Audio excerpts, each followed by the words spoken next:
¿Ya es la una? Sí, perfecto. Ok, hola a todos, buenas tardes, espero que estén muy bien en sus cuarentenas. Hoy vamos a tener la charla de SR endoscópica en paciente El pointer. pediátrico. Para ella nos van a acompañar pues el doctor Jorge Ávila y la doctora Cristina Plata. El doctor Jorge Ávila es médico de la Universidad Nacional de Cuyo, de Mendoza, es oftalmólogo de la Universidad de Buenos Aires. Hizo oftalmología infantil en el Hospital Pedro de Lizande, Casa Cuna, y La realizó orden allá. formación en Gracias. oculoplástica en el Hospital de Clínicas José de San Martín. Él nos acompaña desde Buenos Aires. Y la doctora Cristina Plata, ella es médico de la Universidad Autónoma de Baja California y es oftalmóloga del Hospital Nuestra Señora de la Luz, donde está haciendo actualmente su fellow. Entonces, si les parece, podemos empezar la charla. La dinámica, como veníamos, podemos hacer las preguntas en el chat o levantar la mano al final y pues discutimos entre todos. Entonces, Muy creo que bien. la doctora Cristina ya está lista. Ya, lista. Perfecto. Muy bien. Buenas tardes. Muchas gracias por la invitación. Voy a dar una breve introducción sobre el manejo de vía lagrimal en pediátricos y posteriormente Jorge nos dará las perlas sobre el manejo en estos pacientes. La obstrucción congénita del conducto nasolagrimal se define como una obstrucción ya sea parcial o completa del conducto nasolagrimal. A lo largo del sistema lagrimal tenemos ciertas estructuras membranosas, como vemos aquí en la imagen. Estas válvulas que juegan un rol primordial a lo largo del sistema de drenaje. Las principales en la válvula de Rosen-Müller, que se encuentra ubicada acá, previene este reflujo del material del saco hacia los canalículos. Y la segunda importante es la válvula de Hasner, que es este revestimiento mucoso que se encuentra en el extremo distal del conducto nasolagrimal y es el sitio más común de una canalización incompleta. Como sabemos, esta patología es un motivo de consulta oftalmológico frecuente, corresponde a la causa más frecuente de epífora en pacientes pediátricos y su prevalencia oscila entre 5 al 20%, siendo esta ligeramente mayor en recién nacidos pretérmino. Aquí tenemos un corte sagital de la salida del conducto nasolagrimal. Como sabemos, es a nivel del meato inferior, alrededor de unos 25-30 milímetros, considerando el extremo lateral de las narinas. La resolución de esta patología es alrededor de un 50% a los 6 meses y alcanza un 90-95% de acuerdo a la serie alrededor del año de vida. El sistema de drenaje inicia su formación alrededor de la sexta semana de gestación, con una invaginación del ectodermo en la fisura nasoóptica. Alrededor entre el cuarto mes comienza la canalización de este sistema desde el canto medial hacia inferior, siendo el conducto nasolagrimal la última estructura en permeabilizarse. Entonces tenemos diferentes alteraciones que se pueden llevar desde la embriología, desde un fallo en la inducción, que puede conllevar una agenesia, fallo en la permeabilización o un fallo en la migración del ectodermo superficial, ocasionando una duplicidad de las estructuras o fístulas. Esta es una imagen a color de antifaz en un paciente pediátrico alrededor pues, de un año de vida, donde lo que más destaca es esto, ¿no? Vemos acá un aumento del menisco lagrimal.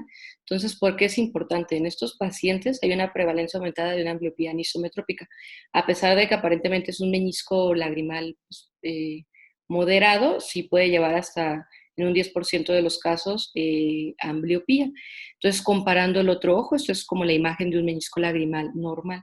Otra de las situaciones importantes a valorar es la mecánica del parpadeo, que no haya ninguna malposición, principalmente entropión o ectropión, la presencia o ausencia de los 4 puntos lagrimales y si tiene o no saco retenedor. Como recordando, el saco es un epitelio productor de moco, entonces los pacientes van a tener esta como descarga característica, siendo bilateral la enfermedad en un 20% de los casos. Dentro de los diagnósticos diferenciales, observamos en la imagen superior izquierda este aumento de volumen. Este aumento de volumen se encuentra inferior al tendón cantal medial, de esta coloración azulada. En estos pacientes está afectada tanto la válvula de Hasner en su extremo distal y la válvula de Rosen-Müller. Porque es importante, considerando el tendón cantal medial, todo aumento de volumen encima de esta estructura, es importante descartar otras patologías como el meningoencefalocele o un quiste dermoide de localización medial. Esta es otra imagen de un paciente con epibléfaro, siendo más sintomáticos aquellos que generen un roce de las pestañas con la córnea, malposiciones palpebrales, entropión, ectropión o euribléfaro, y siempre valorar la presencia y posición de los puntos lagrimales. Como en estas fotografías inferior derecha, se observa una agenesia de los mismos.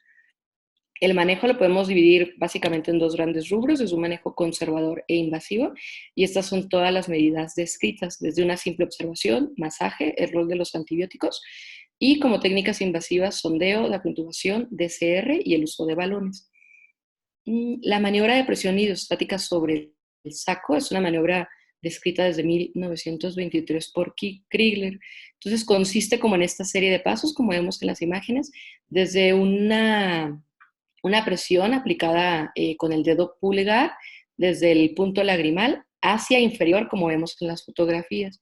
Entonces, realmente, ¿qué busca esta maniobra? Busca que al momento de realizar esta presión se transmita por las paredes lateral del saco y en orden para vencer la presión hacia el extremo distal a nivel de la válvula de Hasner y que el contenido pues salga hacia inferior.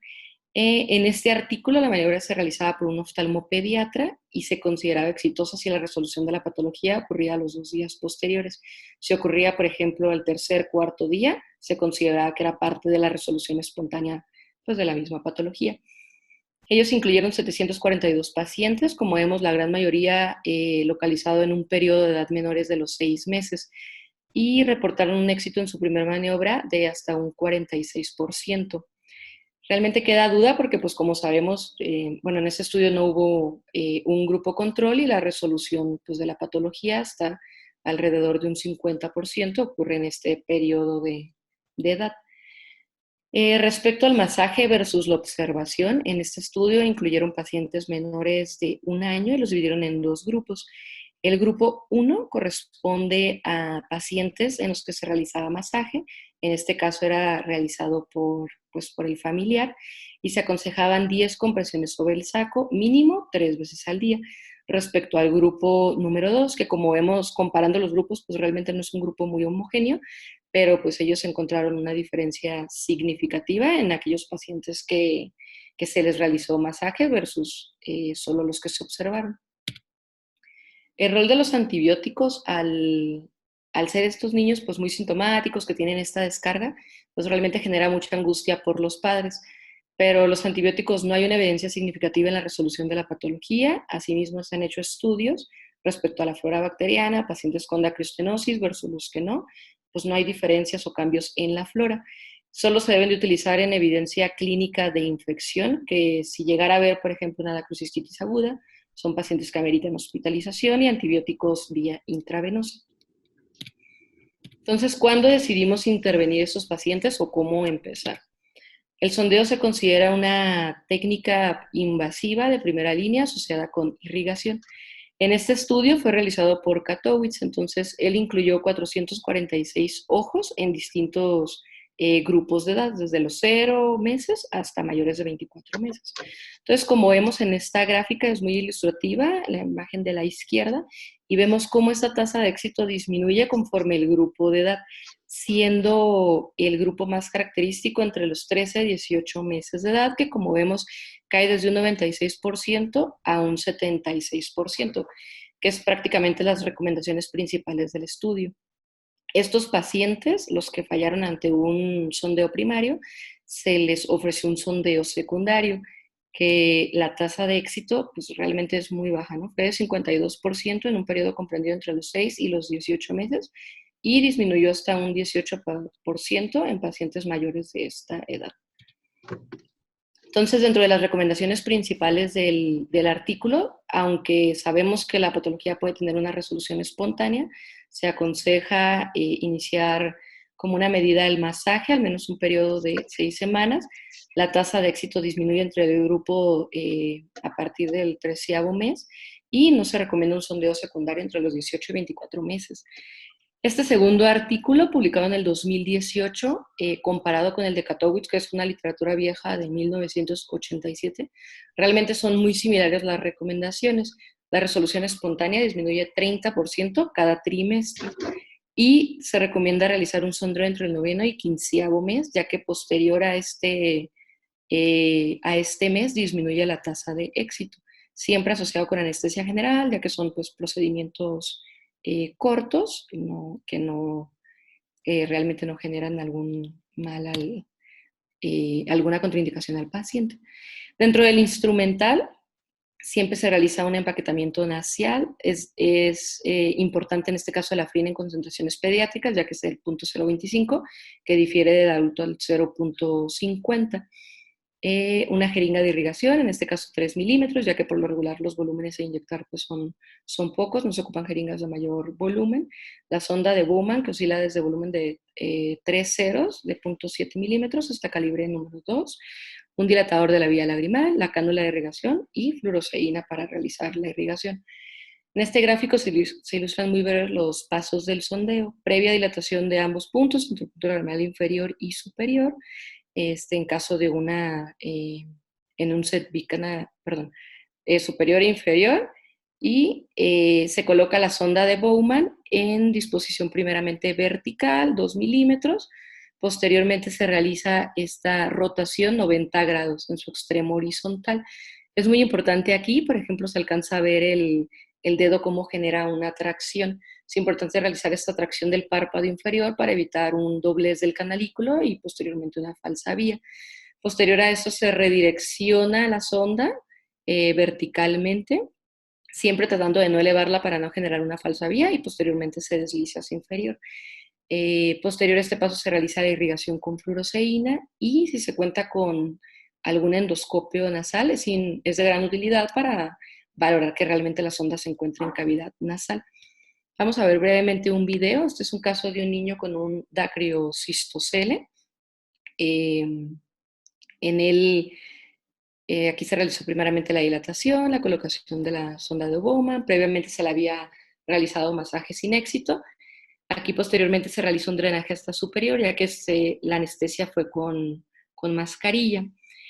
En ellos, si se encuentra con endoscopio, es importante porque la extensión de este quiste, más que nada en casos bilaterales, puede generar algún distrés respiratorio.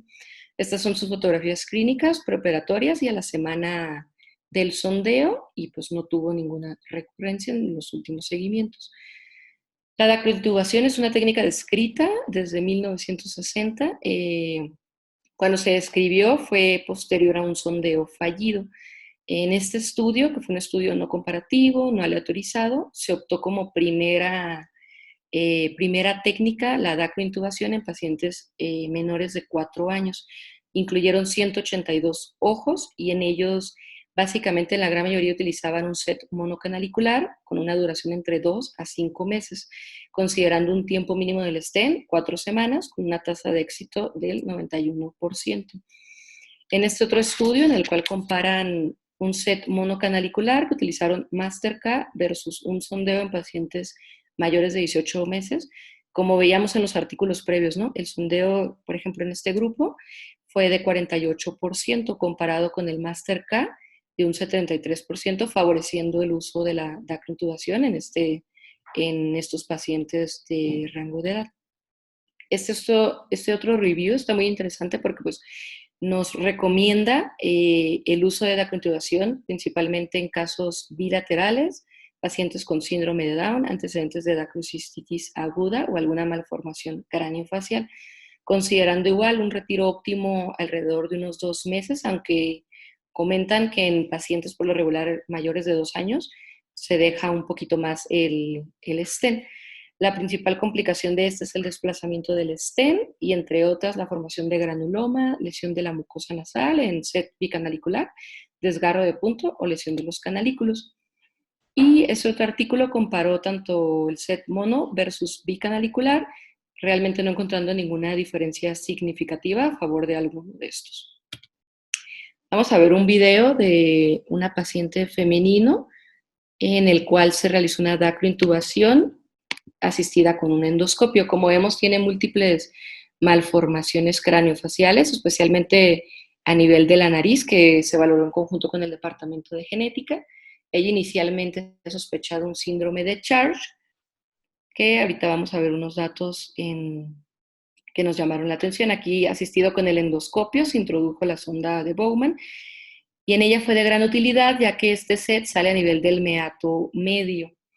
Aquí posteriormente se retoma la sonda y asistido con meticel para un adecuado deslizamiento que en algunas ocasiones se puede llegar a romper, se anuda y en conjunto con el otorrino del departamento se termina a valorar tanto el oído y el conducto auditivo externo, que realmente no se encontró alguna malformación y está como un probable síndrome de Kapur-Torielo. El uso de balones es otra de las técnicas u opciones posterior a un sondeo fallido. En estos artículos comparan la dacrointubación versus balones, que realmente no hay una diferencia entre una u otra técnica. Las ventajas de utilizar o no balones, pues reduce el riesgo secundarios a la introducción del stent y pues realmente no amerita retiro, que también es una condición importante en pacientes, ¿no? Especialmente en SET bicanaliculares. Y como principal desventaja, pues un costo del equipo. Por último, la dacrocistorrinostomía, pues ¿en quién la podemos indicar? Se considera como una terapia pues realmente de segunda línea, aquel paciente que no tuvo resolución espontánea de la enfermedad, con sondeos, con antecedentes de sondeos, antecedentes de DIC, nos encontramos ante una obstrucción congénita persistente.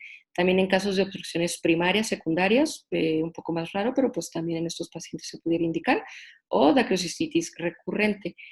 La tasa de éxito oscila entre el 89 al 97% de acuerdo pues, a la serie. Y se han hecho múltiples estudios comparando esto. Es muy interesante porque compara si la edad realmente juega un factor pronóstico o no, comparando la DCR del adulto. Y realmente no se encontró una diferencia de acuerdo a la tasa de éxito, nada más teniendo en consideración pues, los espacios anatómicos reducidos y pues que conlleva una mayor destreza quirúrgica. Tanto el uso de mitomicina, la duración del stent y el uso o no de antibióticos, pues generan controversias ante estos casos. En algunas series se aconseja tanto de manera primaria o en casos de revisión el uso de mitomicina, concentraciones entre 0.02 a 0.04, mínimo 3 minutos en los bordes de la osteotomía. Y la duración del stent es un tema interesante porque se aconseja como mínimo 4 semanas, porque posterior a este tiempo, estas son unas imágenes de microscopía electrónica, donde se compara la imagen de la izquierda es un stent estéril y la de la derecha vemos estas partículas, ¿no? Todo esto corresponde al biofilm, que son como unos microorganismos que se adhieren a estas superficies, ¿no? Entonces, realmente posterior a este tiempo, de las 4 semanas que se toman como corte, se, se puede encontrar más estos hallazgos en los stent de los pacientes. Y el uso de antibiótico, pues al ser considerada una cirugía clase 2, limpia contaminada, pues realmente su uso rutinario no está justificado, salvo pues, en casos selectos. Comparando con la cirugía endoscópica, pues que no tenemos una cicatriz visible, el sangrado postoperatorio es menor, se preserva el mecanismo de bombeo, se pueden tratar en conjunto las patologías nasales, un menor tiempo quirúrgico, una vez alcanzada pues, la curva de la cirugía, y como principales desventajas el costo del equipo, se eleva el costo de la cirugía y la curva de aprendizaje. A manera de resumen, tenemos básicamente tanto el manejo conservador e invasivo. Dentro de las medidas conservadoras, la observación como principal ventaja pues es un método no invasivo. El masaje, considerar que la misma patología tiene una tasa de resolución alta, salvo 10% de los pacientes que van a ser los que requieran algún manejo, ¿no? Y el uso de los antibióticos, pues hay suficiente evidencia como para no recomendar un uso rutinario.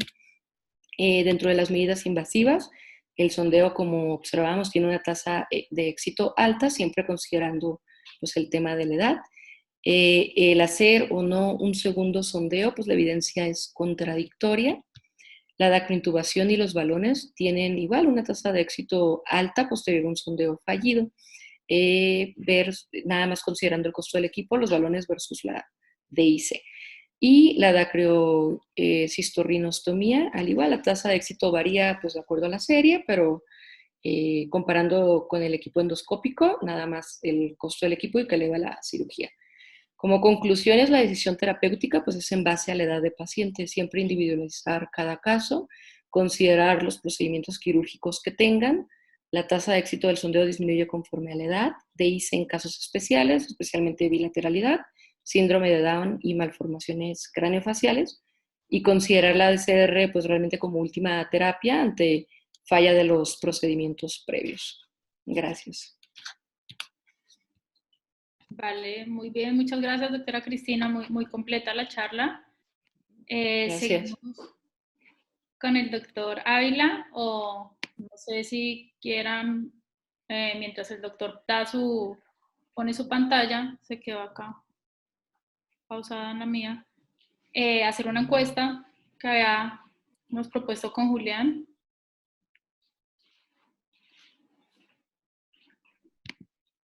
Juli. Ay.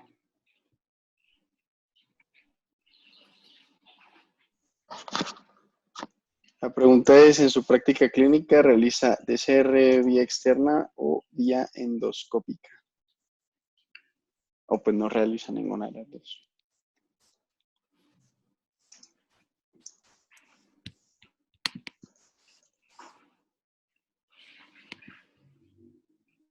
Y si quiere el doctor Jorge se puede ir preparando, puede ir compartiendo la pantalla.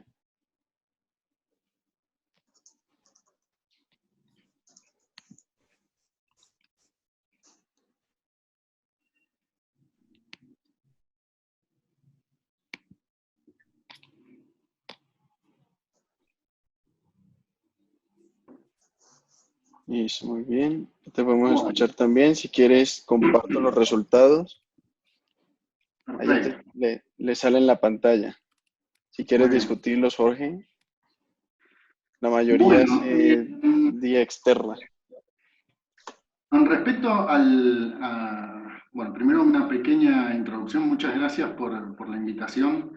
La verdad que es un honor estar hablando en estos tiempos tan hostiles.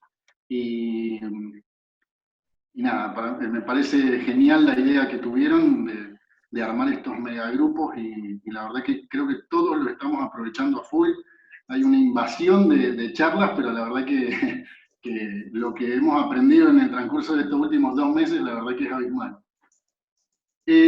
Bueno, con respecto a la discusión esta de qué es DCR externa o DCR endoscópica, me acuerdo cuando, hablando con Eduardo Rubín, que es un maestro gigante en este tema, él, desde el principio que yo empecé con esto, me dijo, mirá, yo, Jorge, la verdad, no hago más externa. No existen más las externas. Y la verdad que uno dice, bueno, la verdad que es porque él lo maneja muy bien, pero lo que yo creo que pasa entre la externa y la interna es como la cirugía de catarata extracapsular y la FACO que todos hacemos. El escalón es gigante por los grandes beneficios que tiene la DCR endoscópica. Entonces la gente que está haciendo la externa, yo los invito a que empiecen a hacer todo lo posible para meterse en el mundo de las endoscópicas. Porque es un mundo totalmente diferente y la verdad que es muy gratificante, es muy lindo trabajar así en forma completa y lograr excelentes objetivos que son los que se obtienen. Pero sí, hay casos para hacer con externa, sí, hay casos para hacer con externa, pero son los menos. La verdad que para empezar con el mundo de la endoscopía, yo le recomiendo generalmente a la gente que empiece con un endoscopio a ver en el consultorio pacientes, que empiecen a ver narices, que se metan, por más que el paciente venga por una consulta que no tenga nada que ver, vean narices y se van a dar cuenta que cada paciente tiene una nariz totalmente diferente a otro. Y eso a uno lo estimula para poder empezar a crecer en este ambiente. La verdad que DCR endoscópica 28% es bastante alto, está muy bien, así que es excelente el porcentaje ese. Bueno, antes que nada, Julián y Ivonne, interrúmpanme porque estoy justo bajo una tormenta. Entonces, recién se me cortó 2 veces la comunicación y demás, así que cualquier cosa lo vuelvo a repetir. Creo que es una charla muy amena y entre amigos, entonces si salen preguntas, tómense la confianza también de interrumpirme y y hacerme la pregunta. Bueno, los objetivos de la charla, la verdad que cuando me puse a hacer esta diapositiva me puse a pensar acerca de qué es lo que iba a dar y bueno, vamos a analizar, sí, la anatomía, vamos a analizar la fisiología que pasa en los senos paranasales y en la vía lagrimal, pero más que nada tenemos que entender que estamos frente a un niño.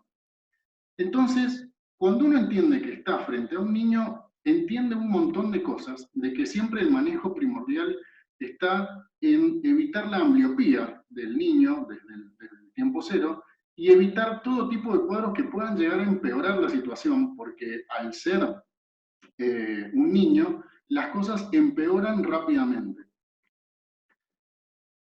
Este es mi profesor, él es Daniel Bail. Para los jóvenes que no lo conocen, él es el hombre más generoso que se conoce desde el punto de vista de la enseñanza. ¿Bien? A mí me tocó enseñarle algo, que es lo que está haciendo ahí, que es atar moscas para poder pescar con mosca. Pero el hombre se ha encargado de enseñarme siempre todo, desde la parte de oculoplastia y también de la parte de la vida.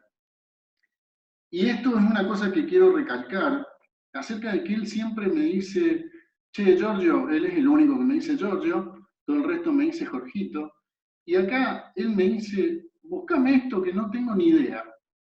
Entonces uno se pregunta, che, ¿cómo una persona que hace 35 años que se dedica a esto, tenga la humildad de decir, esto no sé nada? Y la verdad que es algo importante que creo que tenemos que destacar. Hace casi un mes, hace 15 días, estuvo esta charla que estuvo Devoto, Vanegas, Tazarte, y estuvo el Chino Tobillas. Y él también dijo, en un momento dijo, les pregunto a ustedes los expertos sobre esto. Y yo dije, pero Chino, si persona que sepa de esto sos vos.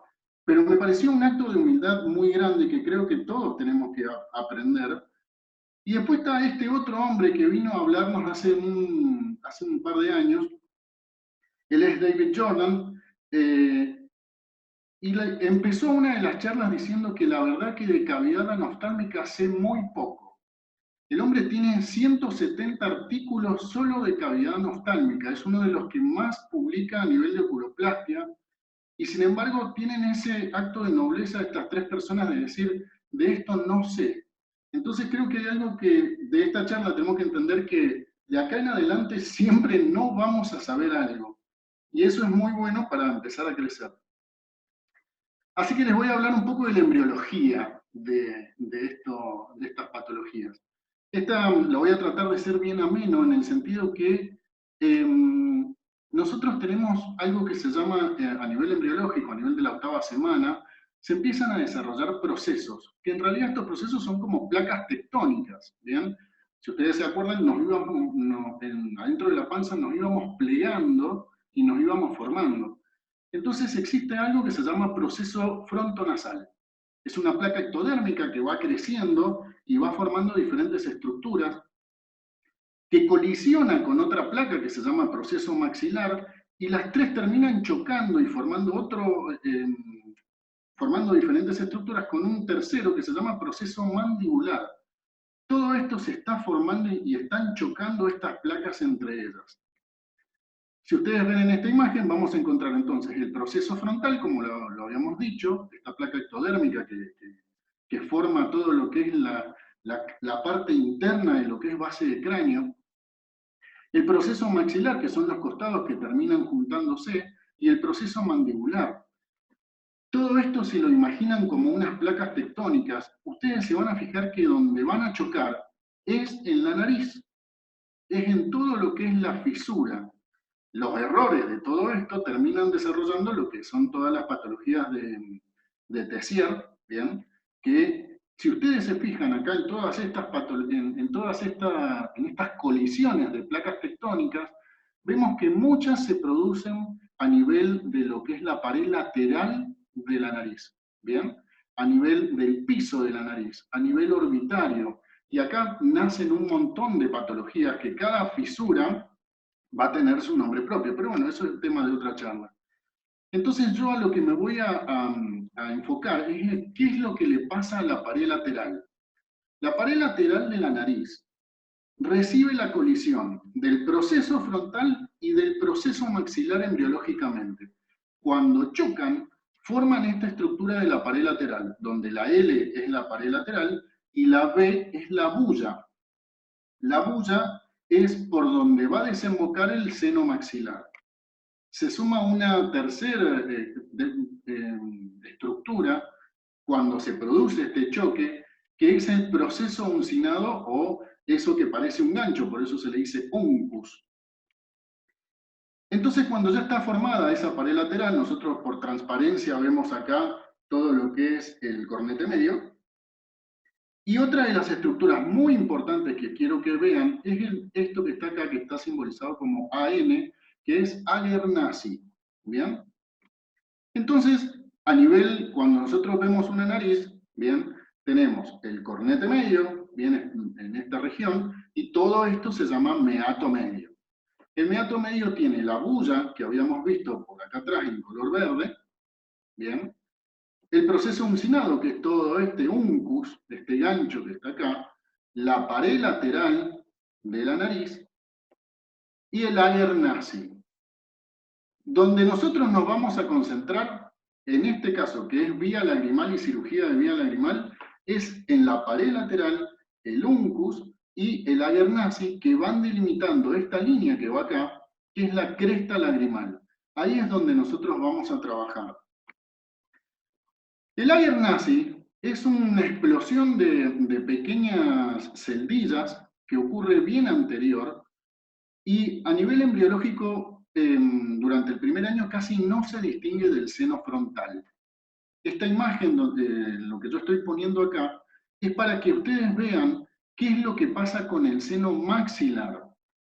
El seno frontal tiene un crecimiento lineal, que ahora lo vamos a ver en una imagen, donde a medida que van pasando los años, el seno frontal va creciendo y se va diferenciando de ese Ager-Nasi, que son esas celdillas etmoidales bien anteriores que me determinan a dónde está el saco lagrimal. Y el seno maxilar tiene un crecimiento un poco más alterado. Se podría decir entonces que el desarrollo del seno frontal es lineal. A medida que van pasando los años, el seno frontal va desarrollándose. En cambio, el seno maxilar tiene un crecimiento abrupto de los 0 a los 4 años y después ese crecimiento se interrumpe. Entonces, ¿a qué quiero llegar con esto? A que siempre que ustedes reciban un paciente, está bueno pensar qué es lo que pasa. Esto lo cito, entre comillas, fuera del tema, pero no sé si ustedes han tenido pacientes pediátricos que les consultan por fractura de techo. Y uno dice, ¿por qué se fracturan el techo todos los chicos menores de 4 años? Es porque los senos son sólidos. Entonces la fuerza no tiene hacia dónde canalizarse y termina siempre fracturando el techo. En cambio, en un adulto, cuando yo encuentro una fractura de techo, es porque el golpe fue terrible. Entonces eso nos habla acerca de qué es lo que pasa con el desarrollo de los senos. En este caso, el seno maxilar, hago hincapié en este desarrollo de los senos a los 4 años, porque a medida que vaya creciendo, va a ir moviendo el cornete inferior. Cuando ese cornete inferior se va moviendo, se va agrandando el meato inferior. Entonces, muchos de los chicos que yo voy a ir siguiendo en el tiempo por epífora, conviene ver qué es lo que pasa en el transcurso de los 4 años. Por eso se hace el sondeo al año, y si esas cosas empiezan a fallar, según la clínica, voy a decidir qué conducta voy a tomar más adelante, sabiendo qué es lo que le pasa al seno maxilar, sabiendo que ese cornete inferior se va a mover, sabiendo que ese meato inferior se va a agrandar, y todo eso me da chances a que al chico no lo tenga que someter a una cirugía sí o sí o sí. Acá yo les señalo qué es lo que pasa con el Ager-Nasi. Este es un neuronavegador, si ustedes ven, puse el puntero ahí en la parte del Ager-Nasi, y ven en la imagen de acá a la derecha cómo es la relación del Ager-Nasi con respecto al saco lagrimal. Ya vamos a ver cuando veamos los procedimientos de DCR endoscópica que es muy importante llegar hasta esta zona para poder hacer una DCR bien efectiva. Entonces, en esta imagen vamos a tratar de señalizar a ver dónde está cada una de estas estructuras. Entonces, vamos a encontrar el Lager nazi bien anterior, ¿bien? Después siguen las celdillas etmoidales anteriores, le siguen las celdillas etmoidales posteriores, y en la otra imagen está el seno esfenoidal, que está bien atrás en la vista coronal. Entonces, en este preparado anatómico, nosotros encontramos que el Lager nazi es bien superior y bien anterior. Le siguen las celdillas etmoidales anteriores, las posteriores y el seno esfenoidal. ¿Bien?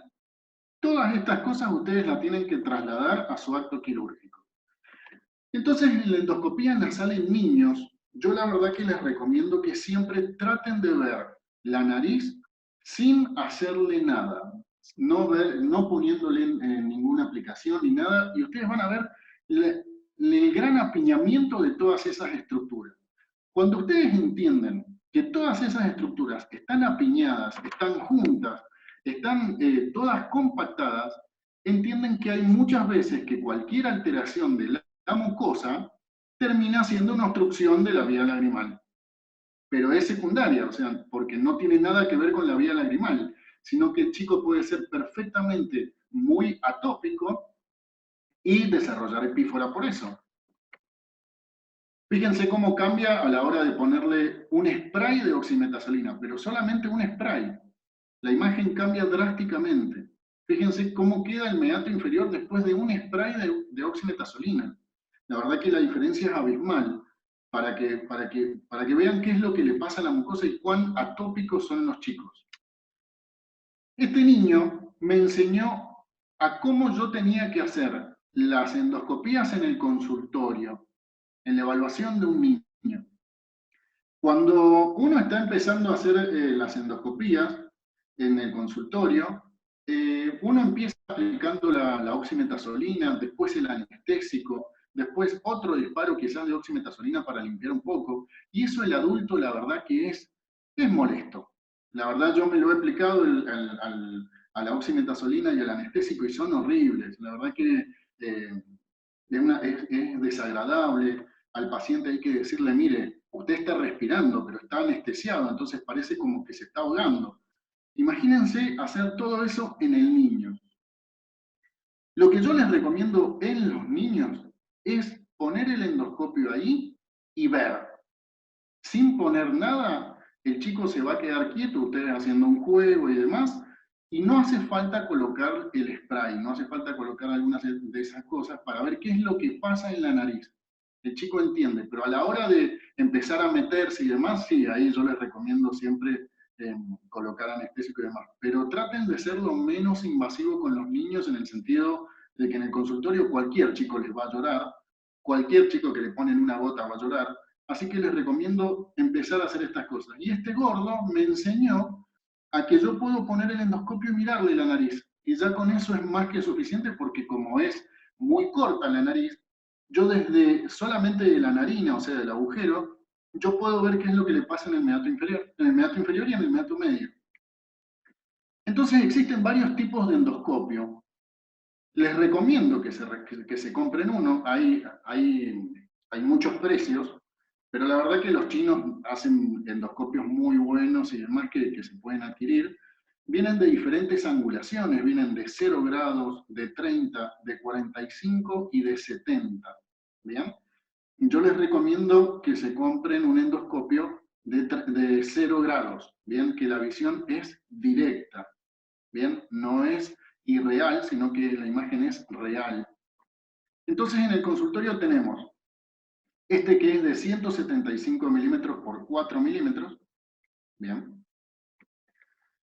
Este otro que es de 175 por 2.7 milímetros, y viene este tercero que es de 110 milímetros por 2.7 milímetros. Yo el que uso es el último, el de 175 por 2.7, tanto para hacer las endoscopías en el consultorio como para operar. Lo que tiene de malo es que como es de un grosor de 2.7, a nivel del monitor del quirófano, la imagen es más chica, pero se ve perfecto. Y les recomiendo que siempre lo manejen ustedes, no dejen que la instrumentadora les maneje estos 2.7 milímetros porque se quiebran. Ya se me han quebrado 2 y no les recomiendo que se quiebren porque son caros, ¿bien? Entonces, el vendedor me recomendó usar el de 110 milímetros, vamos a ver, pero bueno, ahora con todo este tema de la pandemia no lo pude probar, intraquirúrgico. En cuanto a la preparación prequirúrgica, ¿cómo venimos con el audio? ¿Se escucha bien? Está perfecto, Jorge, no se ha parado en ningún momento. Gracias, Juli. En cuanto a la preparación prequirúrgica de estos chicos, sea para sondaje, para dacrointubación o para DCR, vamos a empezar con un tratamiento previo de un día de oximetazolina y fluticasona un día antes de la cirugía 3 veces por día. La verdad que no hay ningún consenso, no hay ningún estudio que diga alguna receta magistral. Entonces ustedes van a ver que cada uno tiene su forma de operar y cada uno tiene su receta. Esta es mi receta, que es una mezcla de lo que hacía yo con el otorrino y lo que hago yo en forma adentro del quirófano, y que es lo que he visto que hacen otros maestros de la endoscopía rinosinusal. La silocaína más la epinefrina la van a usar en forma tópica, bien, a través de la colocación de fuminos. Y en los chicos más grandes de 4 años se puede usar la ampolla de silocaína al 2% más una ampolla de adrenalina entera. Les va a parecer un montón, pero quirúrgicamente sirve, y como es tópico, no tiene tanta absorción a nivel sistémico, pero siempre tienen que avisarle al anestesiólogo qué es lo que están haciendo. El anestesiólogo va a ser nuestro capitán. Entonces, perfectamente es el que tiene que saber cuánto vamos a usar de esto. ¿Por qué? Porque de toda esa dilución que nosotros estamos preparando, no la vamos a inyectar a la piel, no la vamos a colocar en una vena, sino que es tópico sobre la mucosa. ¿Tiene un porcentaje de absorbancia? Obviamente, pero no es tan agresivo en forma sistémica. ¿Cómo colocamos? Lo colocamos a través de fuminos, y lo que yo les recomiendo es, colocan los fuminos, ¿bien? Y se ponen a ordenar la mesa quirúrgica. ¿Cómo se ordena la mesa quirúrgica? Joaquín Barlatay, hace una semanita, un poquitito más, habló de un paper de unos hindúes que son muy buenos en el sentido de hacer algo que, bueno, todo está publicado, ¿no? Pero esto yo lo hacía porque lo aprendí, a que ustedes cuando ingresan a quirófano a hacer un sondaje y demás, es un acto quirúrgico. ¿A qué voy con esto? Que cuando ustedes ingresan a hacer un sondaje, el anestesiólogo no puede decirles a ustedes, bueno, le vamos a hacer una mascarita porque el procedimiento dura 3 minutos y después se van. No, tienen que hacerse bajo anestesia general, tienen que preparar todo, tienen que hacer todo en asepsia y poder hacerlo lo más prolijo posible. Y es teniendo la mesa ordenada al 100% para hacer esta intervención.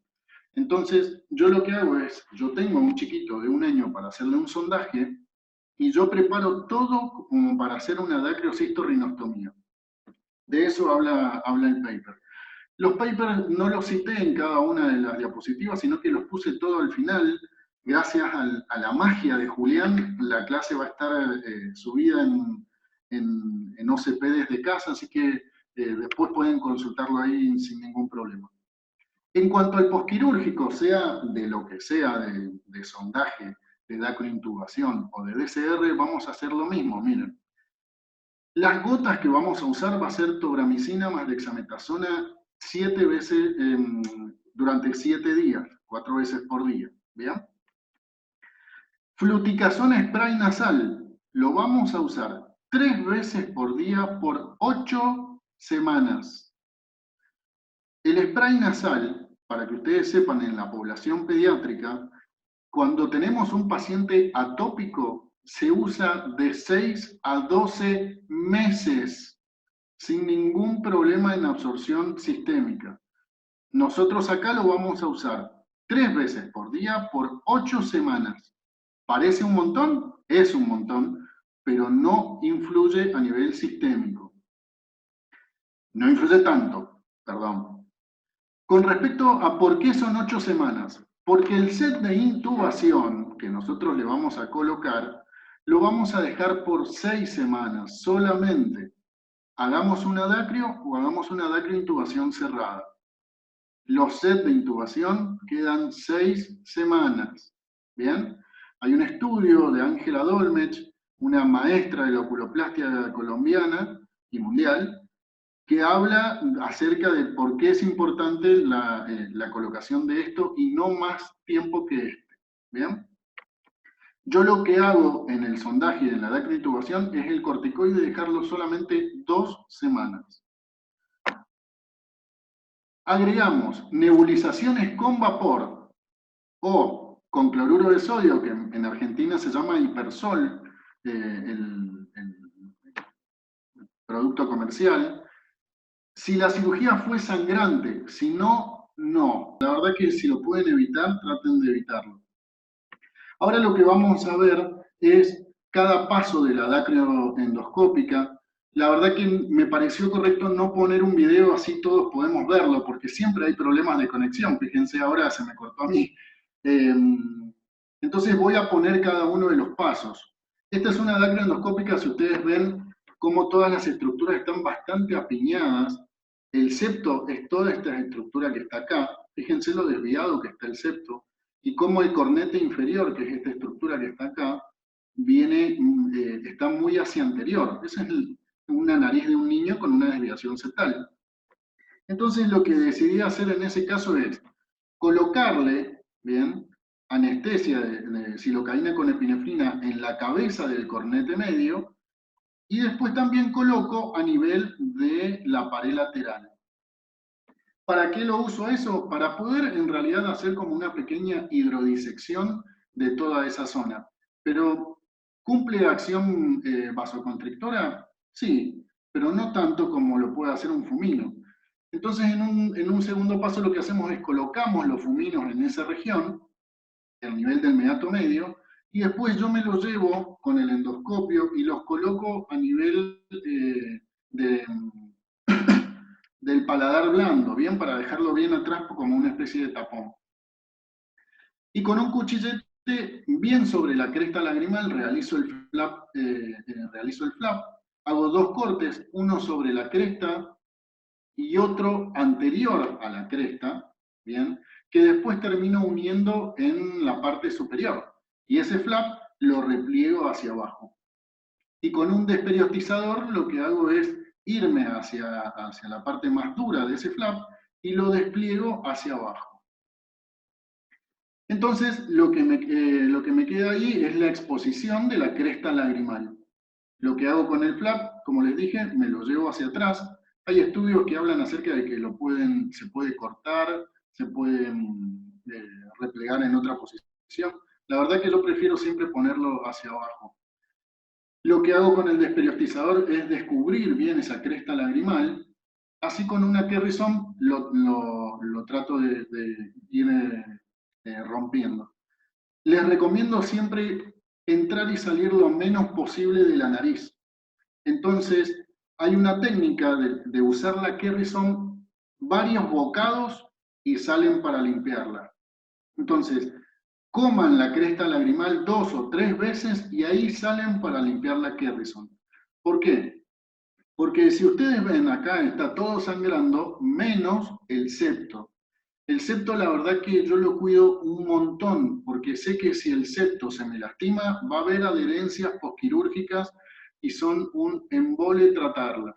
Entonces siempre sean cuidadosos con cuánto entran, cuánto ingresan y demás a nivel de la dacre. Y siempre cuiden el septo. El septo es fundamental para que esta cirugía ande bien. Entonces, una vez que saqué la parte ósea, me va a quedar celdillas de Lager nazi. Por eso es fundamental que sea bien alto.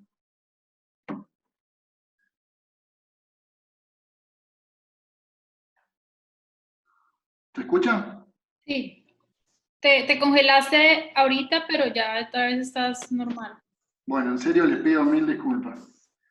Entonces, fíjense que siempre la osteotomía sea lo más alta posible, a nivel de la Guernsey y de ahí hacia abajo. Después lo que hago con una Bowman es hacer como una tienda de campaña en forma externa con el saco lagrimal para poder identificarlo bien.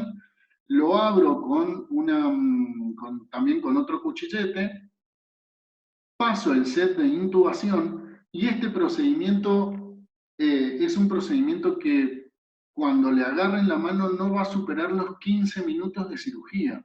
¿Bien?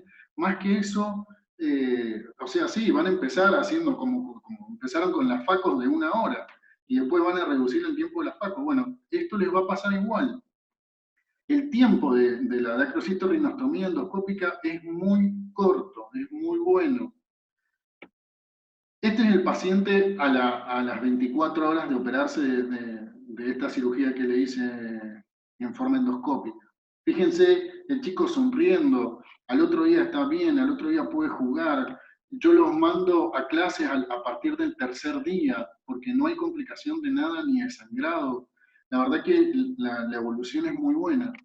Este otro chico es una DCR endoscópica bilateral.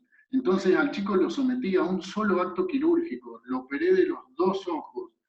Este es al otro día de la cirugía. Fíjense lo contento que está después de una dacria endoscópica bilateral.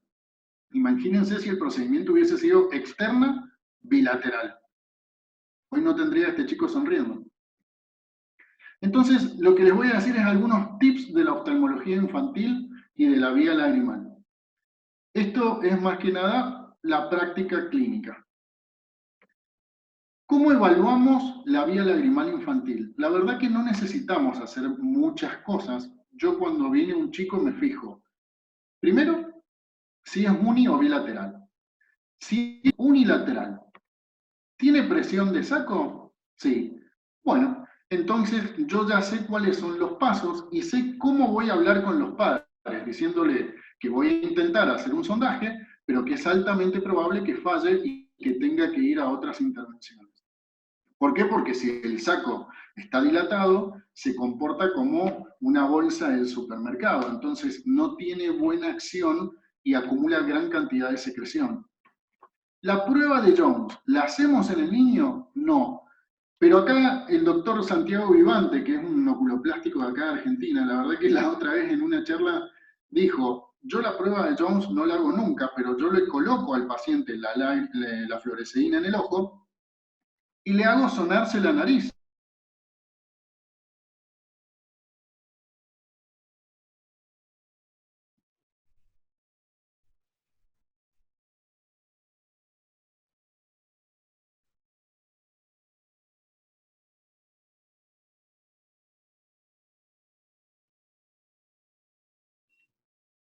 De atopía. Lo más frecuente es que haya atopía, que el chiquito haya estado con broncoespasmos cuando era más chiquito, que ahora sea bastante atópico, porque los chicos durante los primeros 7 años tienen gran cantidad de alergias. Entonces es lo primero que siempre voy a buscar, si hay signos de atopía. Pero también se pueden encontrar con estos casos, que es lo que yo hago mucho hincapié. Cuando algo es bilateral, me fijo primero si hay signos de atopía, como les dije, de alergia, y lo otro que busco, imágenes. Los los procesos bilaterales se tienen que estudiar siempre con imágenes. ¿Bien? Este es un chico que, si a ustedes les llama la atención, es un chico normal, pero el diámetro de la cabeza es medio raro. ¿Bien? Entonces le pedí una imagen y fíjense que como tiene una plagiocefalia, perdón, fíjense cómo está el meato inferior, bien, en toda esta zona, el meato medio totalmente colapsado, todo lo que son los huesos están todos apiñados acá. Entonces la epífora es por esto. ¿A qué voy con esto? Que es importante saber cómo también tenemos que manejar a los padres. porque no le vamos a poder dar un 100% de eficacia en algún procedimiento. Sabemos que en algo puede llegar a fallar. ¿Por qué? Porque es sistémico el problema. Fíjense este otro caso, también me consultó por epífora bilateral. Cuando le pregunto si ustedes ven, fíjense cómo está el paladar en ojival, fíjense cómo el surco nasogeniano no está. Entonces, cuando ustedes ven esto, acuérdense de la embriología que hablamos. Hablamos de que cómo el proceso frontal, el proceso maxilar colapsaban y formaban todas estas estructuras. Entonces, yo ya sé que por dentro me voy a encontrar con un gran problema. Cuando le pregunto a la madre por qué me lo trae a los 5 años, me dice que a ella también le pasaba lo mismo. La madre le decía eso y de repente se le fue. Bueno, le pido una imagen y ustedes fíjense cómo está ese septo, todo completamente desplazado. Fíjense cómo están estas estructuras todas apiñadas. Entonces, ¿le hago una dacrio endoscópica? No, porque no le voy a resolver el problema. ¿Le hago una dacrio externa? Lo voy a pensar, porque no le voy a poder resolver el problema tampoco, porque fíjense lo grande que es el inconveniente. Fíjense cómo está en esa tomografía el paladar. Fíjense cómo es eso.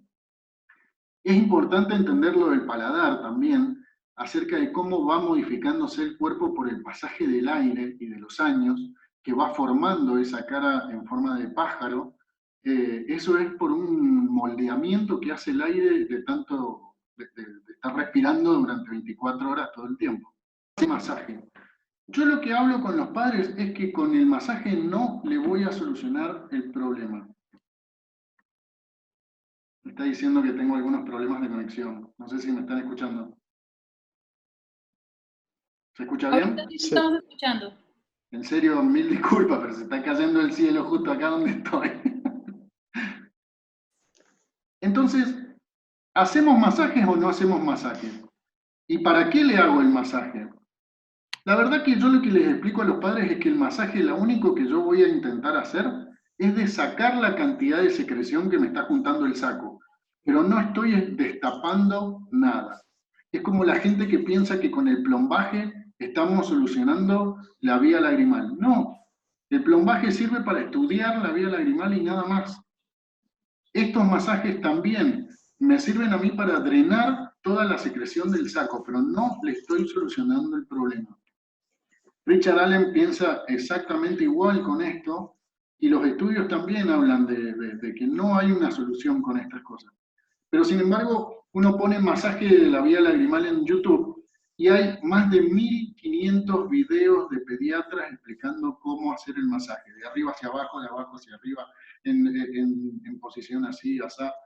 Y la verdad que a Richard Allen también le pasó que estas cosas. Doctor, empecé a hacerle el masaje como me dijo la pediatra y ahora me consulta así. Bueno, tiene 1 año y medio y le hicieron el masaje y vieron cómo la secreción se le fue debajo del párpado. Otra de las cosas, ¿qué antibiótico doy? ¿Eritromicina o tobramicina? No usen nunca eritromicina. La eritromicina, déjenlas para las conjuntivitis antes del año. Después del año, den tobramicina sin ningún problema. Ahí en la bibliografía les dejo 2 estudios que hablan acerca de esto, de qué es lo que pasa con la tobramicina a nivel sistémico cuando es colocado en una gota. La tobramicina tiene 5% de absorción sistémica, el resto queda todo en el ojo y en la conjuntiva y demás.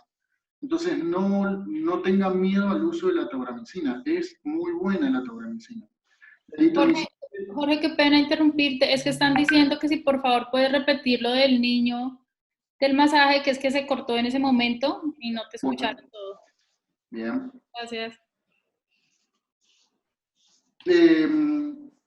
Bueno, entonces repito el tema de los masajes.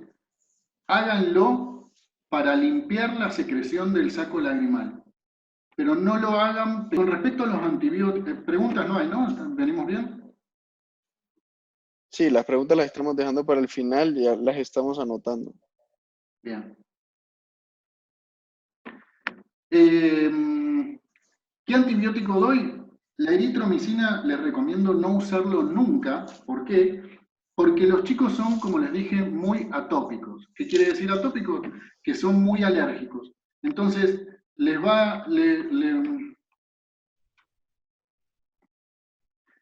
el chico que ustedes le dieron eritromicina siempre va a venir con alguna inflamación en el párpado. No se confíen en la eritromicina porque es un macrólido, ¿bien? No es una medicación que es agua bendita, es una medicación.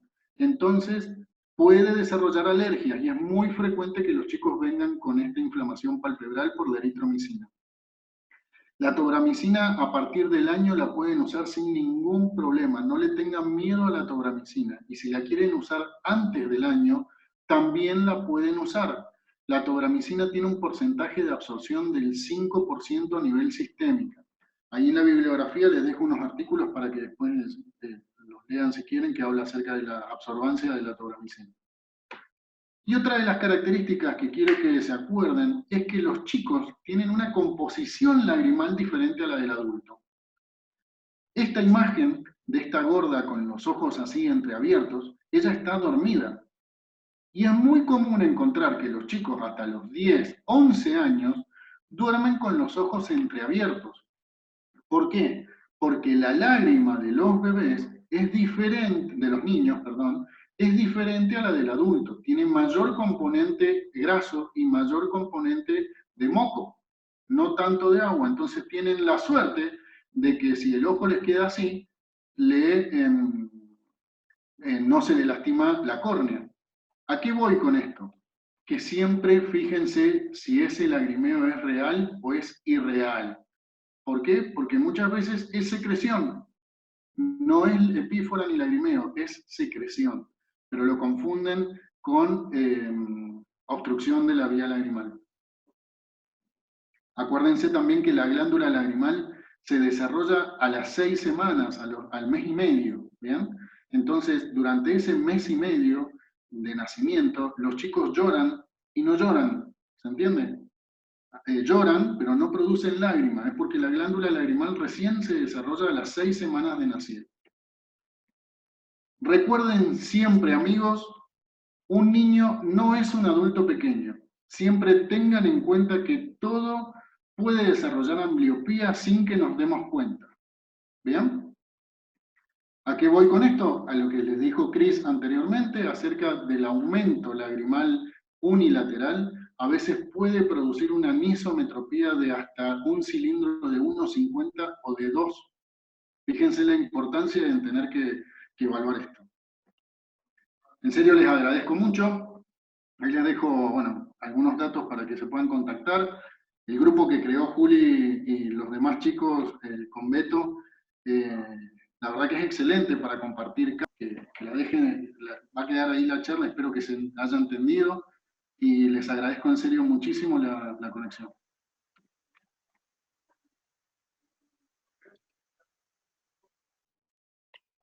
¿Ya? Muy bien, Jorge. Excelente. Si quieres, ahorita, Iván, sigamos haciendo las preguntas. Es que ahora sin video es más difícil saber si está congelado o No, pues ahorita ya lo podemos. que lo pongo porque sí es más difícil. Estoy. Okay. Si quieres pones el video porque así es más fácil ver si sí te congelaste o no. Dale, mucho. Muchísimas gracias, la charla de verdad es muy buena y pues muy pues, entendible para nosotros, sobre todo los que estamos como hasta ahora empezando. Lo de las áreas anatómicas y eso pues nos aclara un montón porque cuando uno lo lee no es tan fácil entenderlo y más si uno todavía no ha hecho nada endoscópico. Creo que eso nos pasó a varios que estábamos acá en la charla. Tenemos algunas preguntas y Sí. pues las otras si quieren pueden levantar la mano. Una de las preguntas es, te pregunta que si usas fuente luminosa a través de los puntos lagrimales para guiarte por transluminiscencia o solo te guías por la anatomía. Bueno, es muy buena esa pregunta. No la uso porque no la tengo, porque es cara, pero si la tuviese la usaría. ¿Para qué? Más que nada para dar los primeros pasos. Para guiarme, para poder hacer la osteotomía alta como a mí me gusta, pero si no, con la misma anatomía uno alcanza a hacerlo todo. Pero si está al alcance, úsenla porque es excelente. Okay. También preguntan que qué set de intubación usas o has usado, o de rutina cuál. ¿Cuál uso? Siempre el bicanalicular, siempre. De la marca que sea, la usamos. Es más, acá en Argentina, en el hospital público a veces se torna un poco caro el producto y la verdad que estamos nosotros comprando junto con Nacho Racana, mi compañero, con Soledad Valeiras y con los fellows, compramos nosotros el set de intubación y lo hacemos nosotros al set. Se puede comprar en la farmacia tranquilamente el Silastic sin ningún problema. Ok. También preguntan que a partir de qué edad decides hacer la DCR en los niños. Cada caso va a ser particular. La verdad que hay casos en los que los he llevado muy temprano porque la cantidad de secreción que hay en el saco es abismal y me llevan a mí a tener que adelantar la cirugía. Pero como les dije, fíjense en qué es lo que pasa en el seno maxilar y cómo va modificando el crecimiento del seno maxilar, cómo va modificando la forma del cornete inferior. Entonces, si al paciente lo pueden esperar, espérenlo hasta los 3, 4 años para hacer una DCR endoscópica. Pero si lo tienen que adelantar, se tiene que adelantar. Ok.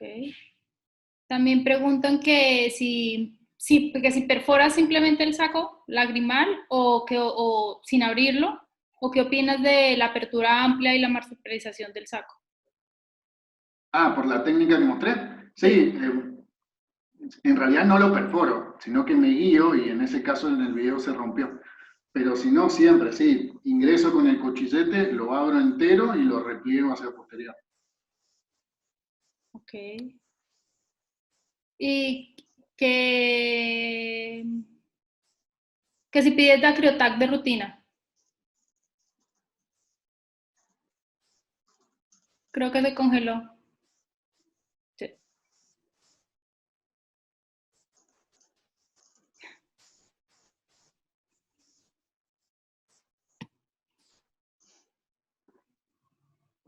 Ahí está, ahí volví.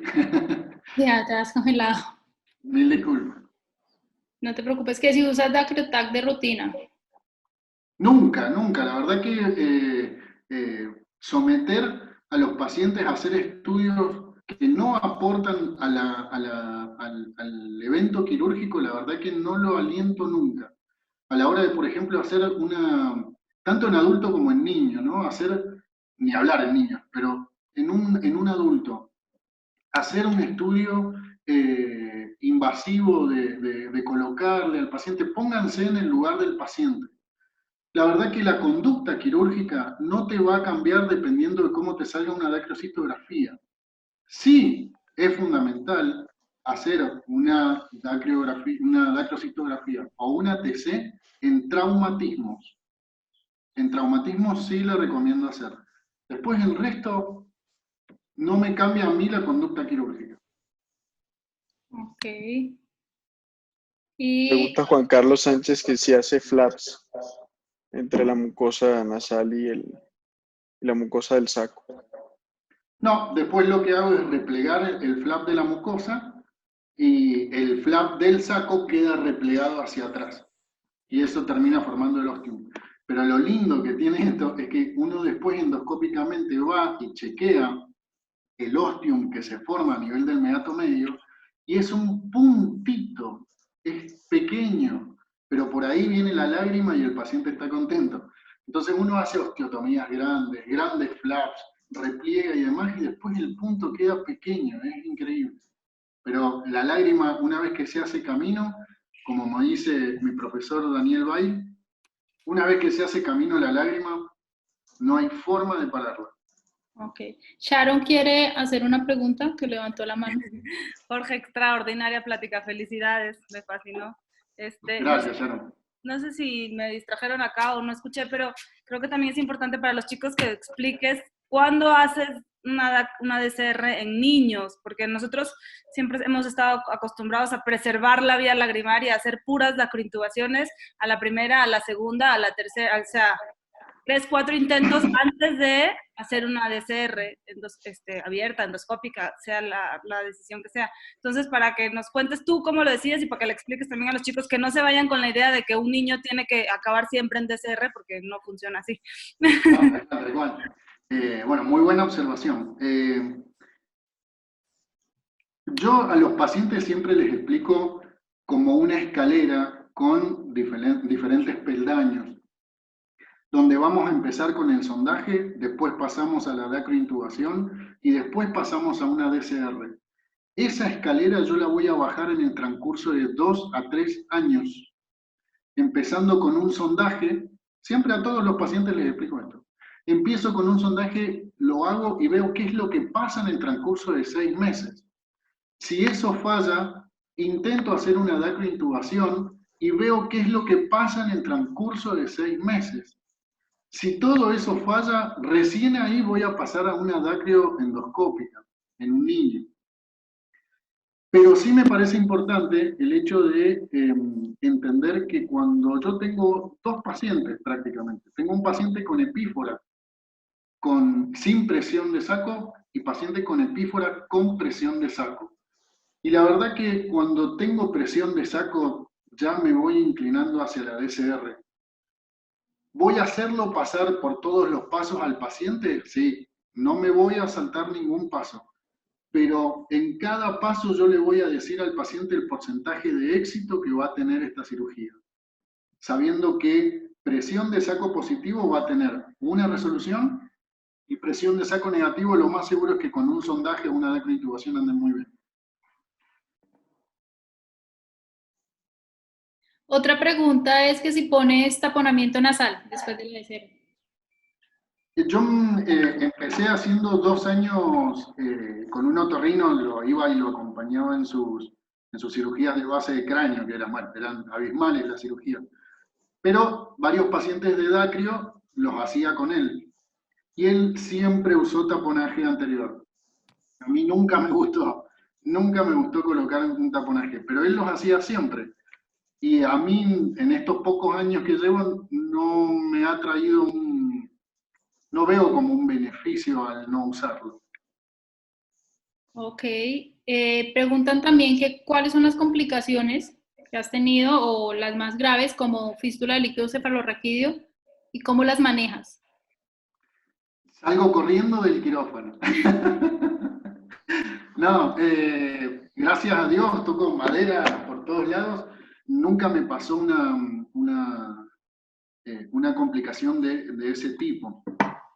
¿Por qué? Porque para llegar a pegarle a algo que tenga líquido cefalorraquídeo y demás, la verdad que se hacen las descompresiones orbitarias, pero la vía lagrimal llegar a ese nivel es porque vi el Ager nazi y seguí subiendo, vi la formación del seno frontal y seguí subiendo. La verdad que la probabilidad de complicaciones son muy bajas.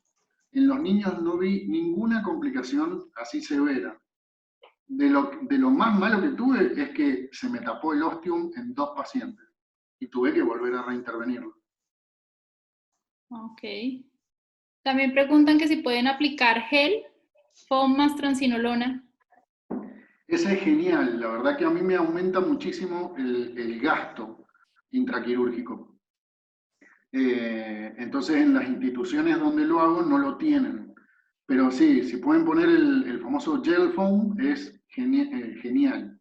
Para ponerlo adentro es genial. Así que si está disponible, después de hacer la intervención, atan los sets de silicón y colocan el gel foam ahí en el meato medio. Es genial.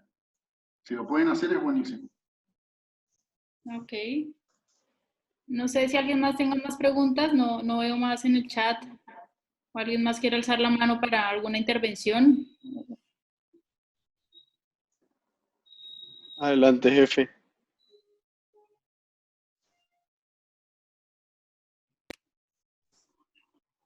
Sí, ya lo tienes. ¿Ya? Ya. Ok. Jorgito, qué buena plática nos diste. Y esa introducción de embriología, la verdad es que es difícil entenderlo y nos lo hiciste con juguetes. Ahí está, ahí volví. ¿Ahí me oyes? Sí. Sí, perfecto. Oye, no, te estaba felicitando. Me encantó tu plática. De verdad que maravillosa eres. Estás hecho un monstruo de la criología. Tienes una gran escuela. y la forma como nos explicaste la embriología, de verdad que nunca lo había oído y te felicito. Creo que ahora fue mucho más fácil entender todo esto. De verdad te felicito, me encanta verte crecer y lo estás haciendo de maravilla. Y eres uno de los grandes de la endoscópica en el mundo, así que te felicito. Buenísimo todo, ¿eh? Grande, Chino, grande. Vos me llevaste a esto, así que mil gracias a vos. Y muy buena también la presentación de Chris, creo que estuvo muy buena, no sé si todavía anda por ahí. Creo que fue muy Sí, buena, ahí está. muy buena introducción y muy buena presentación. Y creo que muy bien todo. La verdad es que muy didáctica, entendiendo que esto es para la gente en formación, pues les dejas un mensaje bien claro que hay que meterse a la nariz. Exactamente. Jorge, una pregunta mía. Estuvimos en unas charlas de DCR por parte de otorrinos. Mencionaban que más o menos en el 80% de los casos hacen septoplastia. Si medio les estorba, o sea, tienen un umbral muy bajo para hacer septoplastia. O sea, si medio les estorba, la hacen antes y siguen con la DCR. ¿Tú haces septoplastia o nunca? En los niños no, trato de siempre evitarla, por una cuestión de que al niño siempre pienso que le quedan 90 años por delante. Siempre pienso eso. Entonces no las hago nunca las septoplastías, pero en el adulto.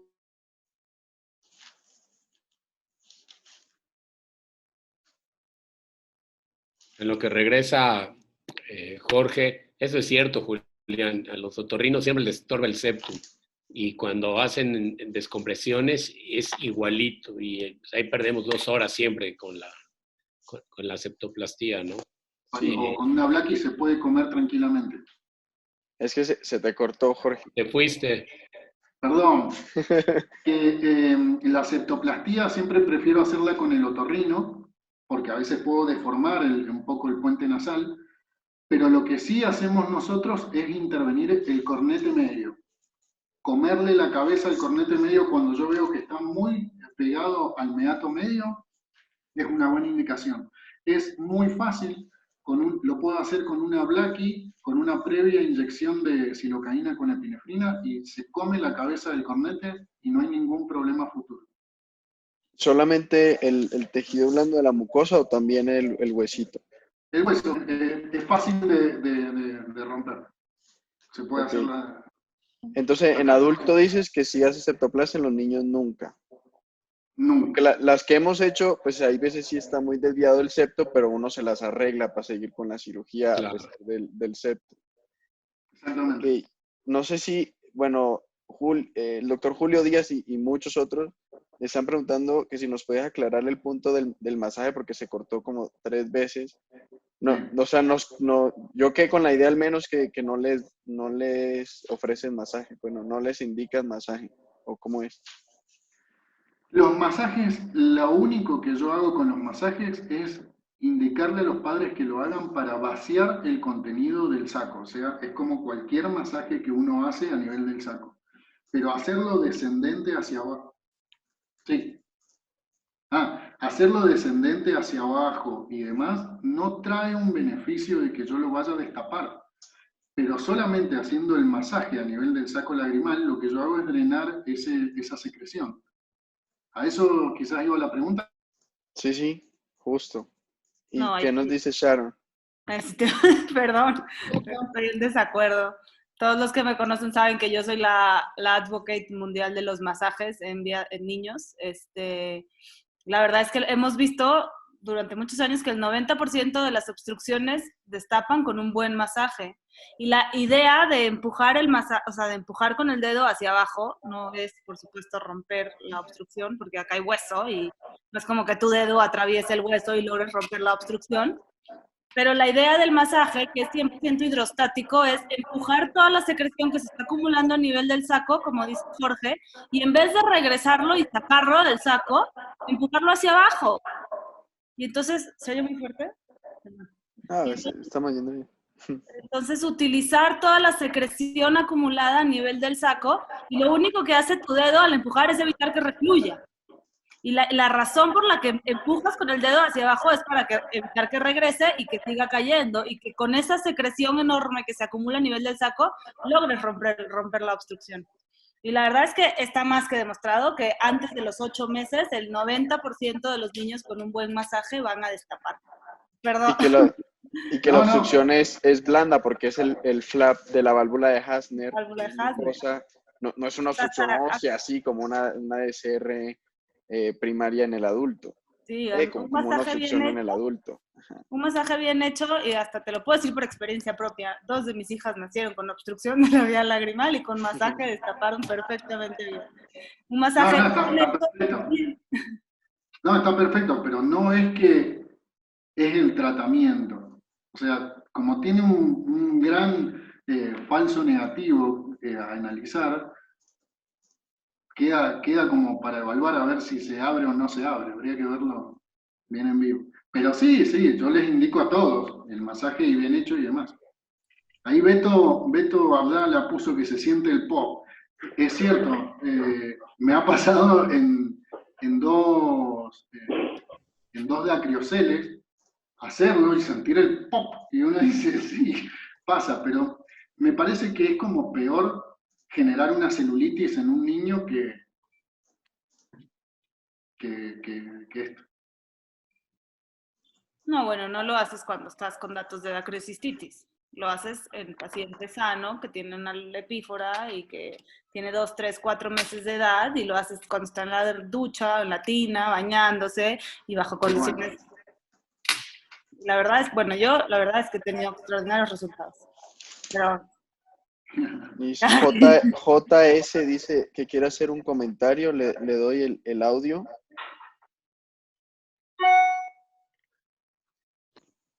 Adelante, JS. Juli, soy yo, Juanma. ¡Uy, tu pelo! Se voló el pelo. No lo conozco todavía. ¿Quién eres? A ver, preséntate. No, primero felicitaciones a Jorge por la clase, la verdad, excelente. A los que están conectados todavía, Juli, la primera clase de estas que hicimos de 12 P de casa fue de DSR endoscópica, de la corta experiencia que hemos tenido en nuestro primer año aquí. Y comentar, sobre todo vi los comentarios de muchos. Yo tuve unos días con unos otorrinos haciendo un pequeño cursito con cadáveres de DSR endoscópicas, y ellos tienen algunos rituales en los cuales muchos dijo Jorge también, y en otros vi que aparecieron en las preguntas, es que les piden tomografías a todos.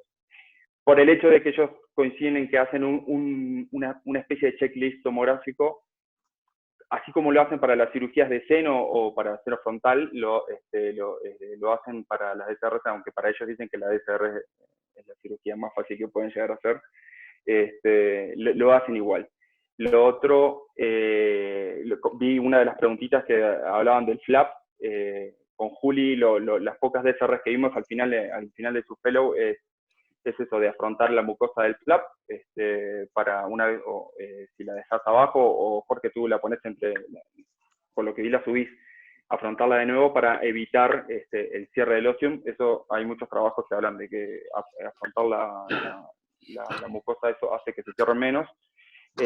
Y alguna pregunta también que hablaba del líquido cefalorraquídeo, que estaba muy, muy asustado, como tú dijiste bien, que te vas muy para arriba, pero dentro de ese checklist tomográfico ellos se fijan a qué altura está la base del cráneo y no llevarte sorpresas. Nosotros, las pocas sorpresas que nos llevamos con las DSR endoscópicas en una de las últimas cirugías de Julián, que lo ayudamos, fue de que, bueno, era un paciente que tenía una obstrucción nasal, una sintomatología de obstrucción nasal crónica, y lo vimos que tenía un papiloma invertido metido ahí. Bueno, de ahí pasó al otorrino, pero lo hacen básicamente por el hecho de que no haya tantas variantes anatómicas, sino para ver dónde está la base del cráneo, y bueno, y ahí no asustarse. Pero teniendo un buen conocimiento de la anatomía, que es clave, como bien tú dijiste, Jorge, y metiéndose en la nariz desde antes, muchas de estas cosas ya se pueden evitar. Era simplemente un comentario y muchas gracias por la clase. Muy bien, gracias Juan. Bueno, Bueno, felicitaciones a los expositores, Cris, Jorge, muy claro, muy completo, estuvo buenísimo. Un aplauso. muchas gracias. Gracias en serio. Gracias, Ivonne. Y tú sabes, Jorge, que es tu casa. Te esperamos pronto de regreso.